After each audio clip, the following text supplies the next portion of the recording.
Welcome to No Tourists Allowed, a podcast where two recognized travel industry executives with a combined 71 years on the inside of travel and technology give up their secrets to the thing everyone wants to do: travel better, pay less, and see more of the world. Here are your hosts, Mike Putman and James Ferrara. Hello, everyone. This is Mike Putman. And I'm James Ferrara, and welcome to No Tourists Allowed. Glad to be back with you. It's been a few weeks respite that we've had from the podcast, but we're glad to be back and in front of you with lots of great travel information. Our summer hiatus is over, Mike. Yeah. Particularly yours. You have been the intrepid traveler as usual, and you've been sort of all over the world. And I think today we have a few really great subjects to talk with our listeners about. But I want to start, while it's fresh in your mind, with you and your personal excursions over the last few weeks. Yeah. So I had a really nice, almost a sabbatical, but I left mid-July, and I took my two daughters to Paris. I have a 28-year-old and a 9-year-old, and we went to Paris for 3 days. And it's really interesting because we arrived on the 13th. On the 14th is Bastille Day, so we got to see a lot of excitement, a lot of parades. There were fireworks. The city was already, well underway with Olympic preparations. We stayed near the Eiffel Tower. By the way, good tip for people who are listening: there is a Renaissance Eiffel. It's called the Renaissance Eiffel Tower, and it's actually not that close to the Eiffel Tower, to be fair. It's probably a mile or mile and a half. So I think they took a lot of liberty with naming that hotel. But the hotel is spectacular.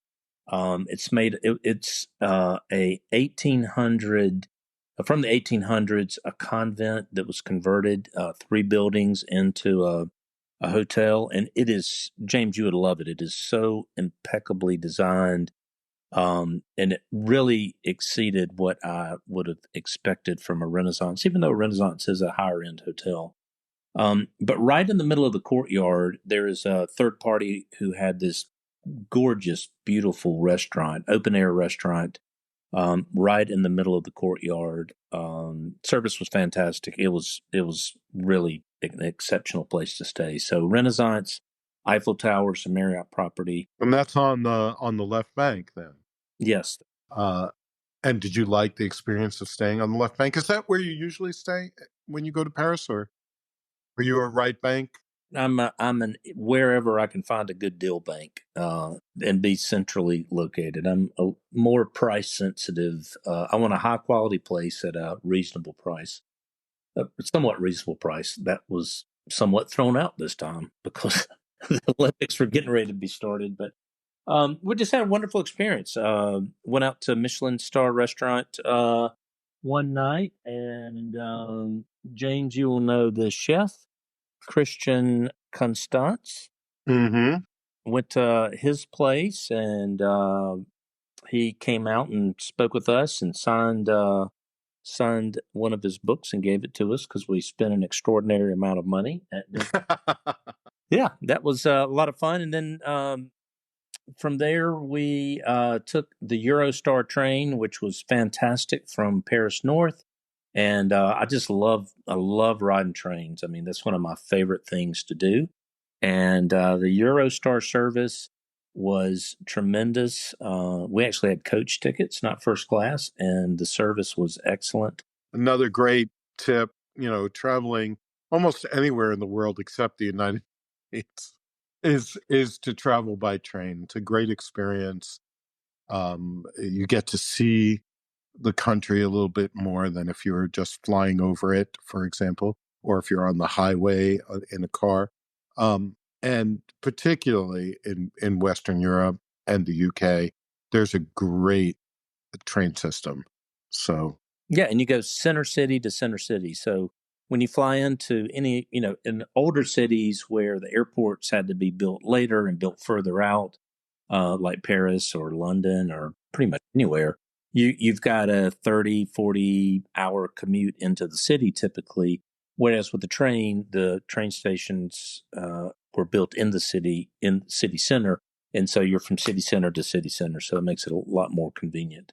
You just walk out of the station and everything's there. Yeah, you're right there. So great experience. And by the way, I purchased those tickets about 6 months in advance, and it was really inexpensive.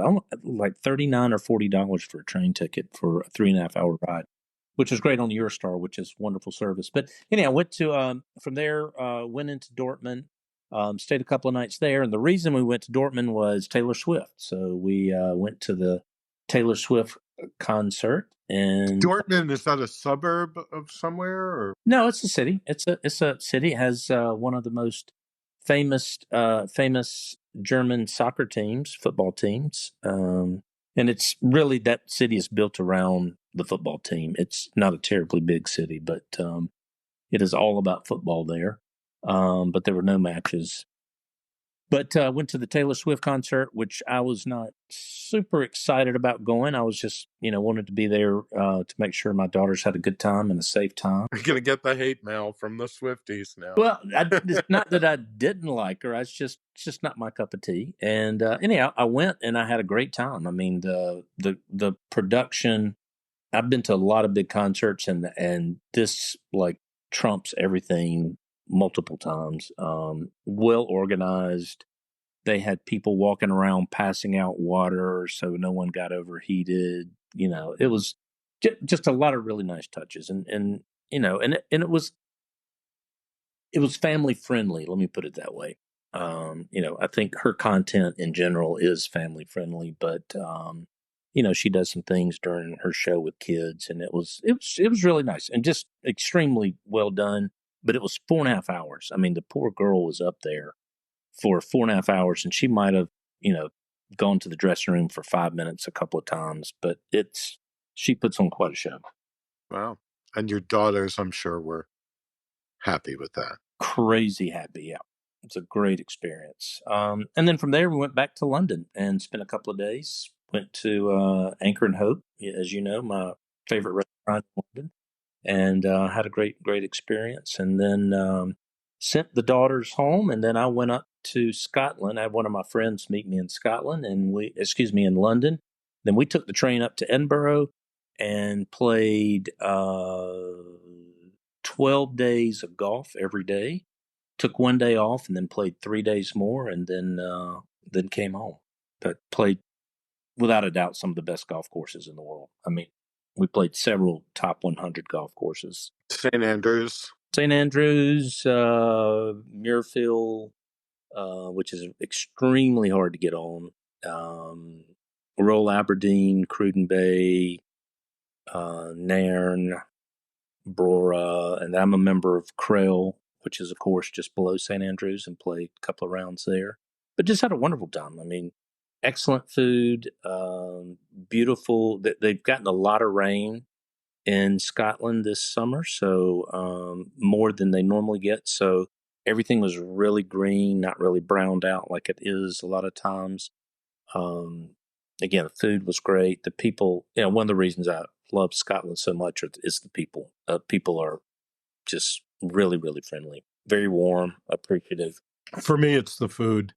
I love all that game, and you get wild fowl, you get fish, and just great haggis. A little bit of haggis. Yeah, haggis, everyone. And for those who don't know, haggis is like the stomach lining of the sheep, stuffed with minced organ meats and spices and whatever. It sounds very awful, but it's actually delicious. It is a lot like what we would call country sausage in the South. Spicy and made up of lots of probably terrible things, but it's pretty tasty. Pretty tasty. But what I didn't know is that 90% of the seafood for Europe comes from Scotland. Yeah. Did you know that? I didn't know it was that number, but I know Scotland has incredible seafood. I've eaten them a lot. Yeah, overall fantastic trip. Great to get away. Got a lot of reading done. Had a lot of fun, a lot of exercise. And for those of you who don't know, if you don't really take carts or what they call buggies over there unless you're got a medical condition. So we were walking every day. So and typically in Europe and in the UK, you walk more than you would in the US because they don't use cars as often, use public transportation. But we were walking around 10 miles a day, and doing that for 15 days. I came back feeling really good. Well, Scotland isn't what I would call necessarily an exotic destination, because we do tend to talk about Scotland a lot here. It's a favorite of both of ours. But it is maybe a little bit more off the beaten path than, the Big Ten that everyone talks about: Rome, London, Paris, and so on. And that's an important idea. And I'd like to spend some time with you, Mike, on that idea. You've heard me say before that I think travel agents have a responsibility, and I was recently quoted in Wall Street Journal saying this. Travel agents have a responsibility to be sending people not to the same, let's say, 30 destinations that everybody goes to or that get these big crowds. Over tourism is a really important idea right now in the world. And it's incumbent upon us as travel professionals, travel sellers, to be thinking more creatively for the benefit of the planet, certainly, so that we don't trample the planet. We spread the demand out, but also to create better experiences for our traveling customers and for our listeners here. So the idea that it just takes a little creativity, a little thought to get beyond the usual places.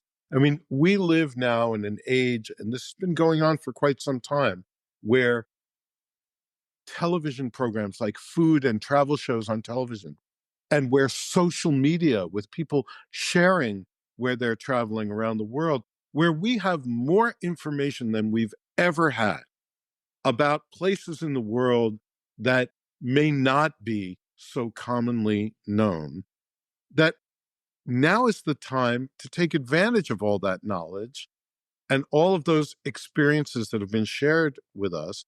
And when we travel, to go to places that are not just on that top 30 hit list.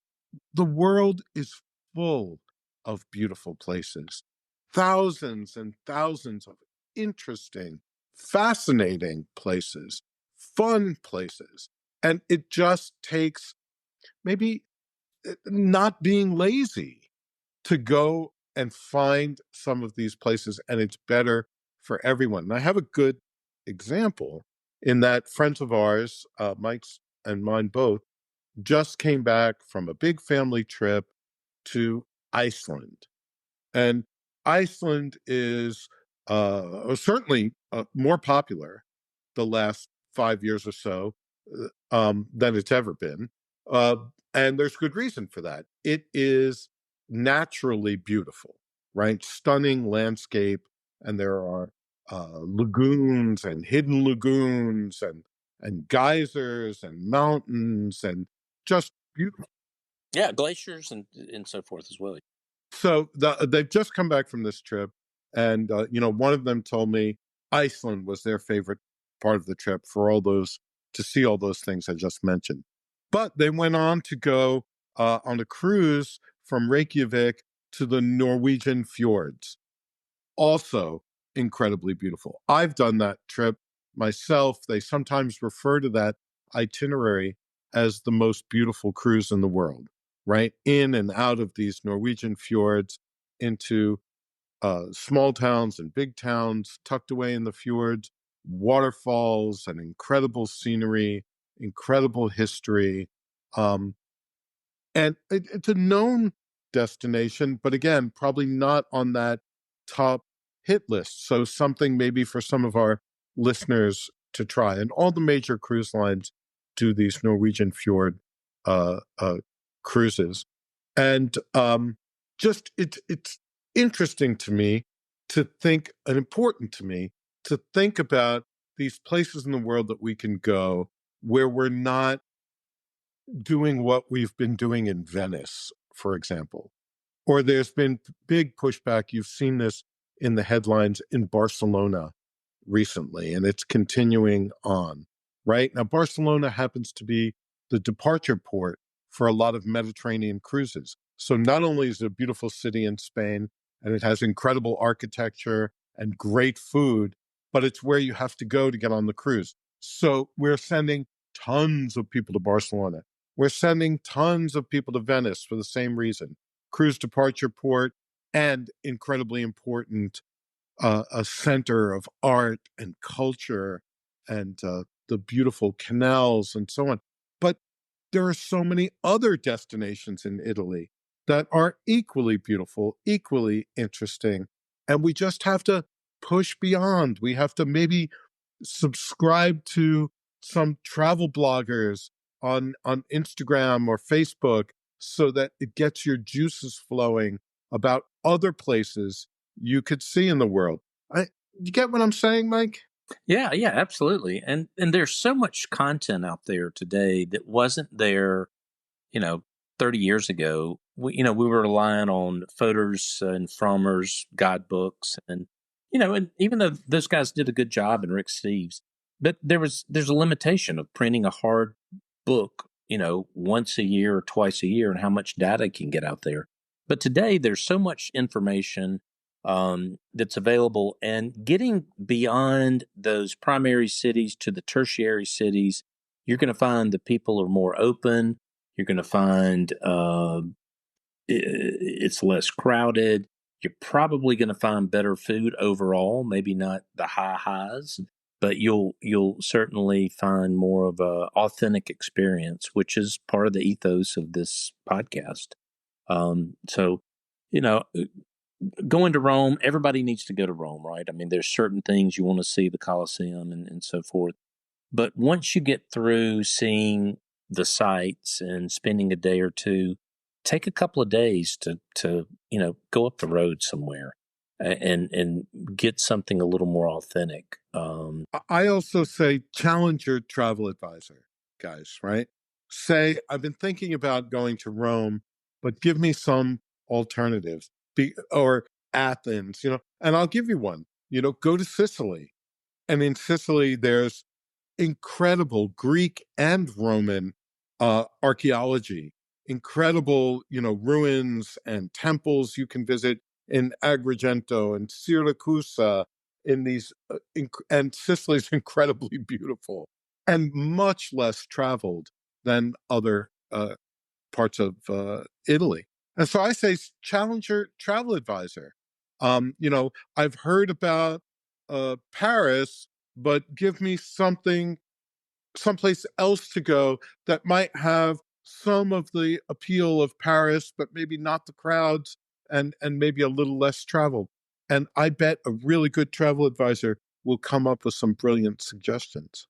Absolutely. And there's use your travel advisor. That's the way to go, especially with the off the beaten path type destinations. But there's also tons and tons of content available online through blogs, social media, etc. Follow some good inspirational social media influencers around travel. That's another good way to open up your mind. But Mike, we've got to get you there, and getting there, if you don't have the right information or the right advisors, can be expensive.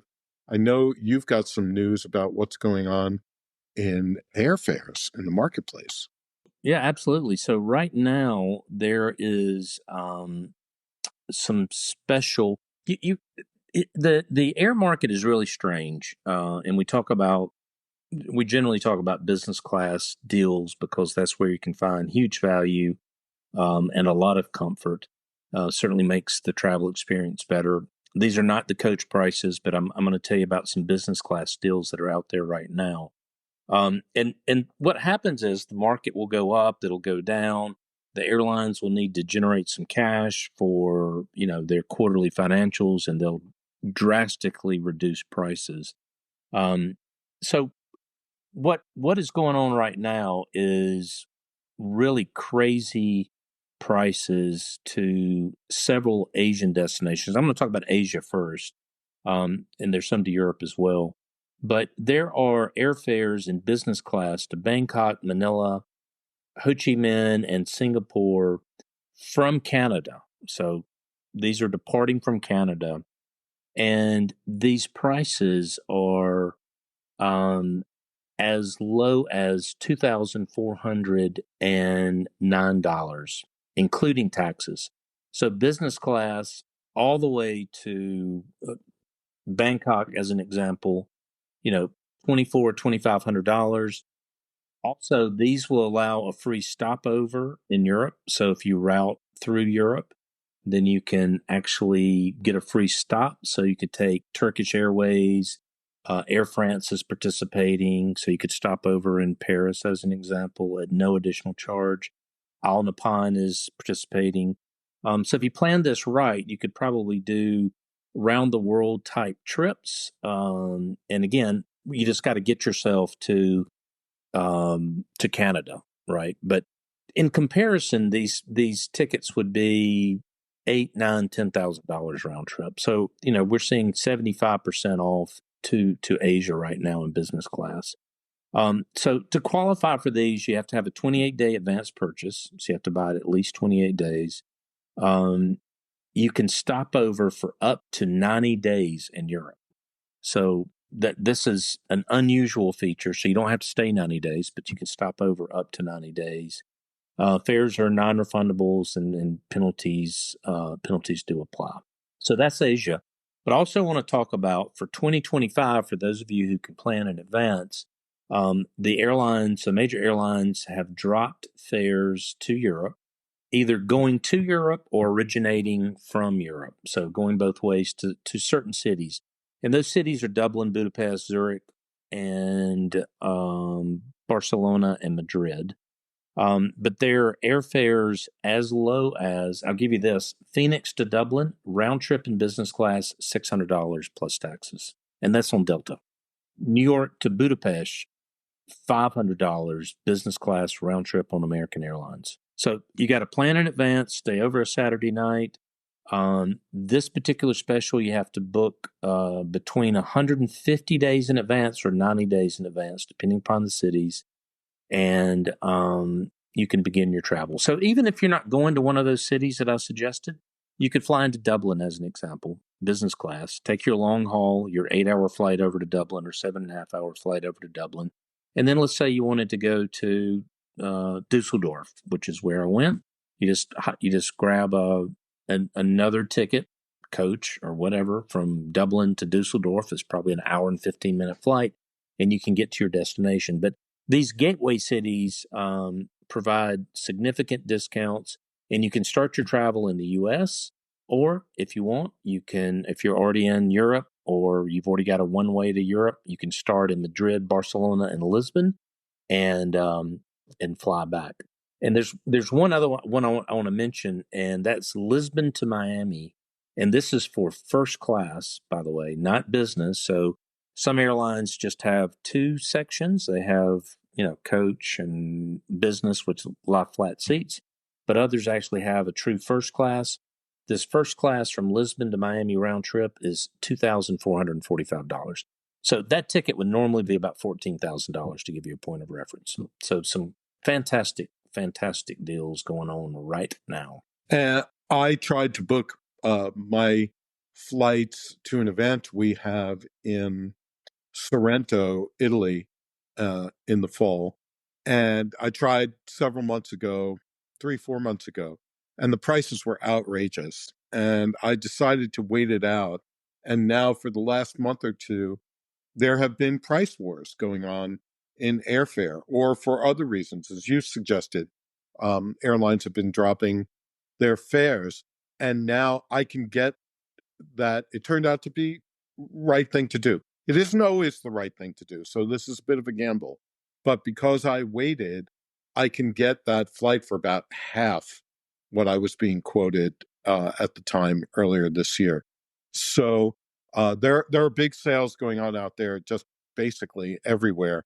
You might also see it, even though hotels have been very full all year. Their earnings reports, their results have come in a little under projection through the first half of the year. And so we've seen hotel rates dropping in locations around the world. So another thing to check, this might be a very good time, even if you're planning travel far in advance, this might be a very good time to book your air and even your hotels. Talk to a good travel advisor is my opinion, because otherwise there's a lot of work you have to do here, a lot of research, a lot of time. And if you're like me and you can't afford that time, then talking to a professional travel advisor is a really smart thing to do. They basically work for free for you, doesn't cost you anything in most cases, or maybe a little booking fee or something, but they're doing a tremendous amount of work and saving you money and making sure you've got the right arrangements. So I'll do my commercial for professional travel advisors. And Mike, there's something else that we need to get to. We have been talking to our audience for months now about our giveaway. And that giveaway was a 4-day, 3-night, all-inclusive stay, an all-inclusive resort in, do you remember where it is? Montego Bay, Jamaica. One of my favorite places. That's right. That's right. And this does not include airfare or personal items of any kind. But once you're at the resort, it's an all-inclusive stay. And it's 4 days, 3 nights in Montego Bay, Jamaica. And we teased that out over many weeks. And now it's time to give it away. You had your opportunity to enter, all of our listeners, to enter into this drawing multiple times by going to our website, notouristallowed.com, by signing up for the newsletter there, by doing a number of other things, listening in to our podcast and getting registered, following us, adding us to your podcast apps that you may have, or your platform, Spotify, Apple, anything, becoming a subscriber with us. All of these things got you multiple entries into our drawing. And now it's time to make the drawing. That's right. Out of thousands and thousands and thousands of entries, it is now time to pull a name out of the hat. So do you want to do the honors, James? I am happy to do it. We also have Nathaniel DeSantis, our producer here, and I think we should have Nathaniel do it. Why not? Yeah, Nathaniel is in a tropical setting himself, so... I'm here. I made it. Yes, I'm in the tropical setting of Miami, over in Brickell right now. Stunning views, beautiful place, fun city. Excellent. So, Nathaniel, you've got your finger on the button, and we need you to pick a winner for our giveaway. The winner is Michelle Smith Hector. So we will be sending an email out to Michelle with information on how to claim everything and all the details of where you're going and what you've won. So congratulations to Michelle on that. Congratulations, Michelle. We'll be in touch with you very soon, or maybe you'll hear the podcast before you get the email. But congratulations, and pick a friend to take on your trip, and know that James and I are probably available if you've got some. Congratulations, Michelle, and she enters the annals of our hall of winners at NoTouristAllowed.com. Last year, what was that? December, we gave away a Viking cruise for two, a luxury Viking. No, I'm sorry. No. That's wrong. We gave away Virgin. a Virgin cruise for two, luxury Virgin cruise for two. We'll have to get to Viking and have them do the next one. But we gave away a luxury Virgin cruise for two last December. So Michelle's our new winner, and stay with us in our next season coming up after the holiday. So in the fall, we'll begin a new season, and we will have a drawing for a new travel experience then. Yeah. So congratulations, Michelle. And to those of you who didn't win, thank you for being part of the contest, and thank you for listening to No Tourist Allowed. We really enjoy producing this content for you, and hopefully you'll find it useful and maybe somewhat entertaining. And please keep listening. Thank you for being here with us, guys. Thank you for joining NoTouristAllowed.com.